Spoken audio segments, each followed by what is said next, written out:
Open reader is Sally Cragin. Who's somehow gotten in line to be a contestant on a game show in California. I can't believe it. I'm actually in the audition line for TV Quiz of the Century, me and a couple dozen other fans, most of whom seem to be in groups. I can't believe I made it this far. I really can't. I don't even live in California. I wouldn't even be here now if my freshman roommate from Tecumseh Junior College hadn't moved to LA. Lucky her, lucky me. I couldn't have lucked out more watching TV Quiz of the Century with Mary Beth, and then her moving out to Costa del Rey, and me still watching TV Quiz of the Century. I stayed in Pemberton after school. My senior year, Dr. Royce hired me, and now I'm practically in charge of the whole dental office and the shopping complex. But I still had time to follow my very favorite show of all time. Mary Beth and I keep in touch, not just cards at Christmas. We were close at Tecumseh, and even though she's married and I'm not, from her letters and our after 11 phone calls, we've never known anything has changed between us. Of course, she only calls when Barry's out with his partners from the funeral home, the biggest embalming emporium in the Pacific, to hear her tell it, what with their primo spot in the Valley Mall. Next, Barry wants to open a drive-thru. Can you imagine? Unload Uncle Hank at the voice box and pick up a brass urn at the other end. Takes less than an hour, just enough time for brunch at the salad bar at Thomas Sava, says Mary Beth. 45 selections for $4.95, including complimentary whole wheat roll. I planned to visit her for the last 2 years, but then I got the telegram from TV Quiz of the Century and had to get my vacation early. I think Mary Beth is jealous, although we'd never talk about that, being such long-term friends as we are. She'd been inviting me for I don't know how long, and I could never get away. Sometimes she'd call me during TV Quiz of the Century. She knows that I fixed my hours at the dental office, so I never had to be into work before 2 p.m. We'd watch it together, 3,000 miles apart, and just like at Tecumseh, I guessed the answer before she did, but she was always faster at guessing what contestant would survive the preliminaries. She said she could tell from their haircuts, if you believe that. Now there's another TV Quiz of the Century, Celebrity TV Quiz of the Century, but we don't watch that. It's not the same. The host cares more about Charles Nelson Riley and Fannie Flagg getting off their cracks than the thrill of the game. Mary Beth watches Celebrity TV Quiz of the Century, and I don't. I think that's when we really grew apart. We still talk on the phone, though. Celebrity TV Quiz is in prime time, and regular TV Quiz is still at 1 p.m., but it's not the same.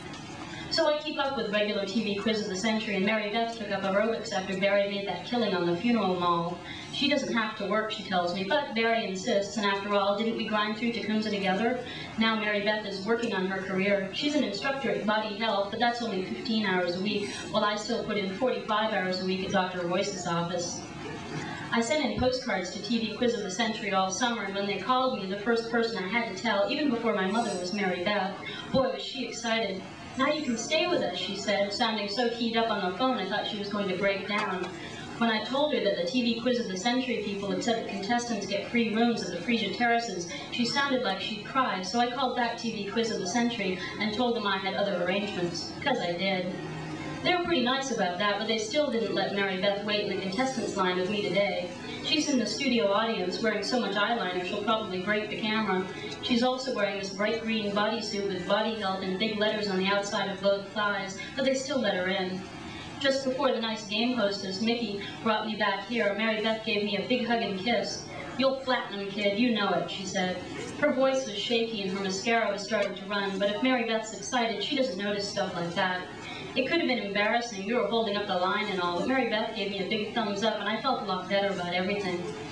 I've prepared for this, I really have. I've only been watching TV Quiz of the Century for the last 10 years, and after getting that telegram from Mr. Ned Pease himself, I went out and bought a VCR.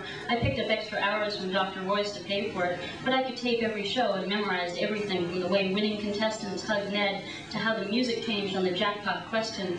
The music gets slower. I can't describe it. It's like they give you an extra second to think because so much is at stake. I can't tell you how carefully I've played TV Quiz of the Century for the past 6 months.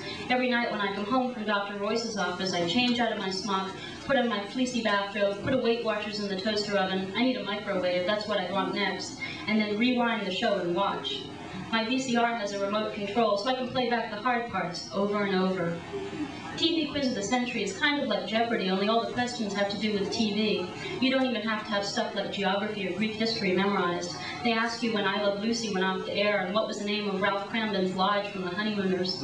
Easy stuff if you watch TV, but it's tricky, especially the way they ask some of the questions. Like one woman got I Love Lucy confused with the Lucy Show, and she said Gail Gordon when she should have said William Frawley.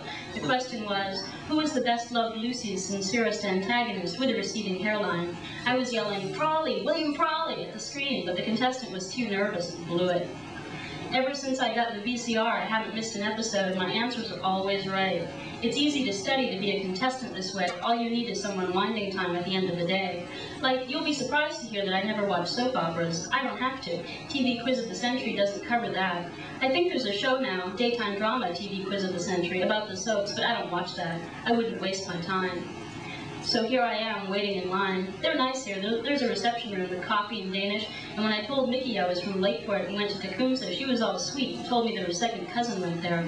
I said, what did she study? Maybe I know her. But Mickey, a real California surf blonde, skinny and glamorous, said she didn't remember, and then told me again how nice that was for me, coming all this way.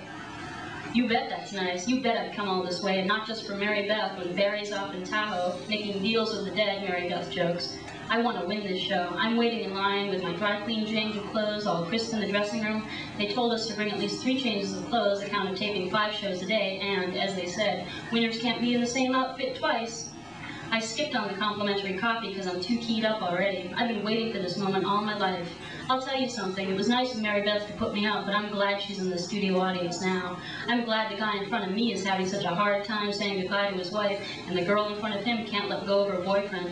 I saved up for this. I came up by myself and I don't need distractions. I'm studying, remembering the lyrics to the Gilligan's Island theme, remembering that Farrah Fawcett Majors was just plain old Farrah Fawcett when she was in Harry O. I didn't watch television for nothing. I've been waiting for this moment all my life, and I'll gladly wait in this corridor till the end of my vacation, and to hell with having dinner with Barry and Mary Beth. I came here to win, and I'll wait till I do. Thank you. Thank you.